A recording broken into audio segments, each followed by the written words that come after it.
Timur Tengah bukan sekadar wilayah konflik yang sering muncul di berita. Kawasan ini adalah salah satu pusat paling tua dalam sejarah manusia, tempat peradaban awal tumbuh, kerajaan-kerajaan besar bangkit, dan kekaisaran datang silih berganti. Selama ribuan tahun, peta kawasan ini terus berubah. Batas wilayahnya dibentuk ulang oleh perang, penaklukan, runtuhnya kerajaan, dan kepentingan kekuatan asing. Tetapi salah satu perubahan paling penting terjadi ketika kekuatan Eropa masuk dan membagi wilayah ini menurut kepentingan mereka sendiri. Inggris, Prancis, dan Rusia ikut menentukan garis-garis kekuasaan di Timur Tengah modern. Banyak batas yang muncul bukan karena kesamaan bahasa, etnis, atau identitas lokal, melainkan karena pembagian pengaruh antar negara besar. Setelah kekuatan Eropa pergi, garis-garis itu tidak ikut hilang. Justru garis itulah yang kemudian menjadi kerangka dasar banyak negara di kawasan ini. Dari sinilah cerita pengaruh Amerika Serikat di Timur Tengah mulai terbentuk. Pada tahun 1930-an, Amerika belum menjadi kekuatan besar yang sangat dominan di kawasan ini. Fokus Amerika sebelumnya lebih banyak bergerak ke arah barat, menguasai wilayah benua sendiri, lalu meluas sampai ke Pasifik. Tetapi setelah Perang Dunia I, dunia mulai memahami satu hal penting. Perang modern tidak bisa dilepaskan dari minyak. Mesin perang baru membutuhkan bahan bakar. Tank, kapal, pesawat, kendaraan logistik, dan industri militer semuanya bergantung pada energi. Jerman kalah dalam perang itu salah satunya karena tidak punya akses minyak yang cukup untuk menopang perang modern berbasis mesin.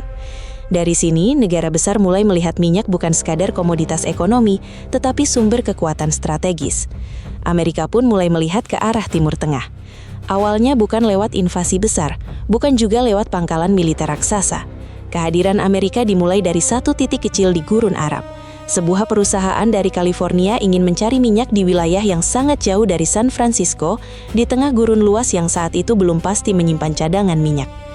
Keputusan itu berisiko besar. Perusahaan tersebut harus menanamkan modal besar di kawasan yang keras, terpencil, dan belum tentu menghasilkan apapun.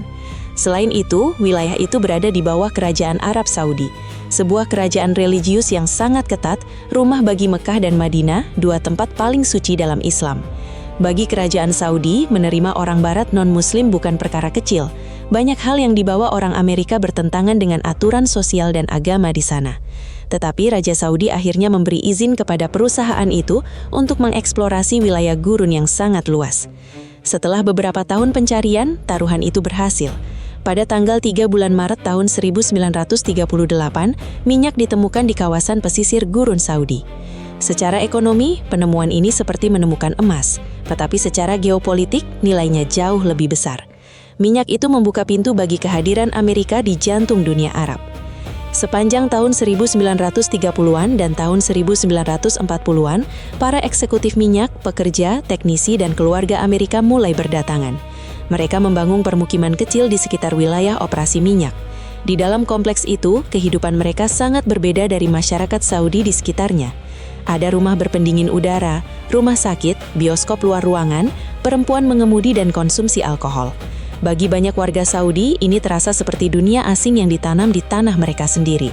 Tetapi bagi kerajaan Saudi, minyak membawa kekayaan luar biasa. Selama aliran minyak terus berjalan, hubungan dengan Amerika menjadi semakin penting. Kemudian kepentingan ekonomi berubah menjadi kepentingan keamanan. Pemerintah Amerika melihat bahwa ladang minyak ini harus dilindungi. Mereka meminta izin untuk membangun fasilitas militer kecil di dekat wilayah minyak. Bagi Saudi, ini keputusan sensitif. Mengizinkan perusahaan minyak asing saja sudah cukup kontroversial. Mengizinkan kekuatan militer Amerika hadir di tanah Saudi jauh lebih berat secara politik. Namun, uang minyak dan kebutuhan keamanan membuat kerajaan menerima permintaan itu. Syaratnya unik, Amerika tidak boleh mengibarkan bendera mereka di pangkalan itu. Tidak boleh ada tiang bendera Amerika yang berdiri di tanah Saudi. Sebagai gantinya, simbol Amerika hanya boleh ditampilkan secara lebih terbatas. Dengan cara seperti itulah, operasi militer Amerika pertama di Timur Tengah mulai terbentuk. Bukan sebagai pendudukan terbuka, tetapi sebagai fasilitas kecil yang tumbuh di samping ladang minyak. Untuk membangun semua infrastruktur itu, Amerika membutuhkan perusahaan konstruksi lokal. Salah satu perusahaan penting saat itu dipimpin oleh seorang pengusaha Saudi bernama Muhammad bin Laden. Perusahaannya berkembang pesat karena proyek-proyek besar yang lahir dari hubungan minyak Amerika dan Saudi. Muhammad bin Laden kemudian menjadi sangat kaya. Ia memiliki banyak anak dan salah satu anaknya bernama Osama bin Laden. Pada tahap ini, cerita Timur Tengah tidak lagi hanya tentang minyak. Memasuki tahun 1950-an dan tahun 1960-an, ada faktor besar lain yang membuat Amerika semakin dalam terlibat. Perang Dingin. Uni Soviet mulai bergerak mencari pengaruh di kawasan ini. Bagi Amerika, Timur Tengah tidak boleh jatuh ke blok komunisme. Minyak tetap penting, tetapi pertarungan ideologi dan pengaruh global menjadi semakin besar. Kawasan ini berubah menjadi arena perebutan antara dua kekuatan nuklir dunia. Di Iran, Amerika melihat pemimpin terpilih yang dianggap terlalu dekat dengan Soviet. Bersama Inggris, Amerika ikut mendukung penggulingan pemerintahan Iran dan membantu memasang pemimpin yang lebih ramah terhadap kepentingan Washington. Ini menjadi salah satu titik penting yang nantinya meninggalkan luka panjang dalam hubungan Amerika dan Iran. Di sisi lain, negara Israel yang baru berdiri mulai terlibat konflik dengan negara-negara Arab di sekitarnya. Israel melihat Amerika sebagai pendukung utama, dan Amerika melihat Israel sebagai sekutu penting yang bisa menjaga kepentingannya di kawasan. Amerika lalu mengalirkan bantuan besar kepada Israel, mulai dari uang, senjata, sampai pesawat tempur. Tetapi dukungan ini punya konsekuensi. Banyak negara Arab, terutama negara produsen minyak, melihat Amerika semakin berpihak kepada musuh mereka. Ketegangan itu akhirnya memicu kemarahan besar terhadap Amerika, termasuk penggunaan minyak sebagai alat tekanan politik. Bagi Amerika, inilah dilema besar. Di satu sisi, mereka butuh minyak dari negara-negara Arab. Di sisi lain, mereka juga ingin mempertahankan Israel sebagai sekutu strategis. Dua kepentingan ini tidak selalu berjalan searah. Sementara itu, di Arab Saudi, Osama bin Laden tumbuh dalam dunia yang sangat kontradiktif. Keluarganya menjadi kaya karena proyek-proyek yang terkait dengan kehadiran Amerika. Negaranya menjadi kaya karena minyak. Tetapi di matanya, tanah suci Islam semakin terbuka bagi pengaruh kekuatan Barat.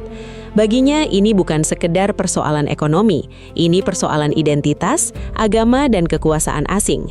Ia melihat Amerika dan Uni Soviet sebagai kekuatan besar yang masuk terlalu dalam ke wilayah Muslim.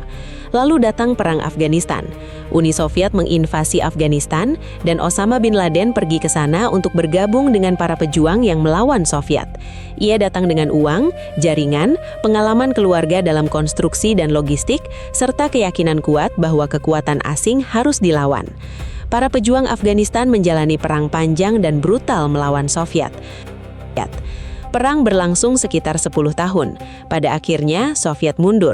Bagi Osama dan banyak pejuang lain, kemenangan ini membentuk keyakinan baru. Kekuatan besar ternyata bisa dipukul mundur jika dilawan dengan tekad, jaringan, dan perang yang panjang. Setelah itu, Osama kembali ke Arab Saudi. Ia mulai membangun pengaruh dan menggalang dukungan untuk kelompok yang terbentuk dari pengalaman Perang Afghanistan. Kelompok itu bernama Al-Qaeda. Misinya adalah melawan kekuatan besar yang dianggap masuk dan mencampuri dunia Muslim dengan cara kekerasan.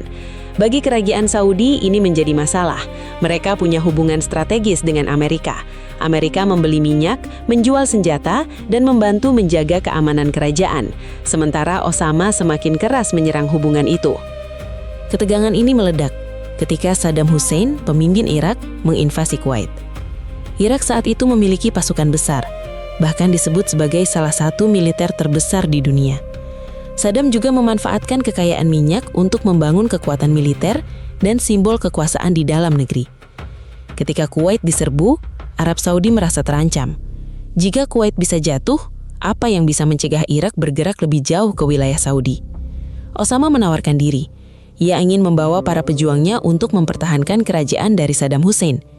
Menurutnya mereka sudah pernah melawan Soviet di Afghanistan, jadi mereka juga bisa melawan Irak. Tetapi keluarga kerajaan Saudi tidak percaya bahwa kelompok pejuang itu mampu menghadapi pasukan besar Saddam di medan terbuka. Perang di Afghanistan berbeda dengan perang melawan tentara Irak di kawasan Teluk. Afghanistan punya pegunungan dan gua. Kuwait dan gurun Saudi tidak memberi ruang yang sama. Saudi akhirnya memilih jalan lain, meminta bantuan Amerika. Dick Cheney datang ke Arab Saudi tidak lama setelah invasi Kuwait. Raja Saudi meminta Amerika membawa kekuatan sebesar mungkin dan secepat mungkin. Amerika kemudian membangun koalisi besar dengan puluhan negara, mengirim kapal, pesawat pembom, pasukan, dan persenjataan dalam jumlah sangat besar. Serangan itu menghancurkan kekuatan Saddam dalam waktu relatif singkat. Irak dipukul mundur dari Kuwait, dan kerajaan Saudi melihat Amerika sebagai pelindung yang efektif. Tetapi ada konsekuensi yang sangat besar. Amerika datang dengan pangkalan, pasukan, logistik, dan kekuatan militer. Setelah perang selesai, mereka tidak benar-benar pergi. Kehadiran militer Amerika di kawasan Teluk menjadi jauh lebih besar daripada sebelumnya. Bagi banyak orang Saudi yang sejak awal tidak nyaman dengan pengaruh Amerika, ini memperdalam kemarahan. Bagi Osama bin Laden, keputusan Saudi memilih Amerika adalah penghinaan besar. Ia bukan hanya ditolak oleh negaranya sendiri, tetapi juga melihat kekuatan yang ia anggap musuh justru diberi tempat lebih dalam di tanah Saudi. Sejak saat itu, Osama semakin memperkeras misinya. Ia meninggalkan Arab Saudi dan mulai mengatur serangan terhadap kepentingan Amerika di berbagai tempat. Dengan uang, jaringan, pengalaman logistik, dan obsesi ideologisnya, ia membangun operasi yang semakin berbahaya.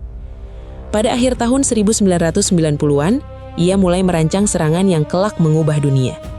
Dari titik ini, hubungan Amerika dan Timur Tengah masuk babak yang jauh lebih keras. Perang Afghanistan, perang Irak, konflik dengan Iran, dukungan terhadap Israel, dan jaringan pangkalan militer Amerika menjadi bagian dari satu pola besar. Kehadiran Amerika di Timur Tengah tidak lahir dalam satu malam. Ia tumbuh dari kepentingan minyak, lalu melebar menjadi kepentingan militer, ideologi, aliansi, keamanan kerajaan, perlindungan jalur energi, dan perang melawan musuh baru yang sebagian muncul dari konflik sebelumnya. Semakin lama Amerika berada di kawasan ini, semakin banyak kepentingan baru yang tercipta. Dan semakin banyak kepentingan yang tercipta, semakin sulit bagi Amerika untuk benar-benar pergi. Timur Tengah akhirnya menjadi bukan hanya wilayah yang penting bagi Amerika, tetapi juga bagian dari cara Amerika memahami kekuatan globalnya sendiri.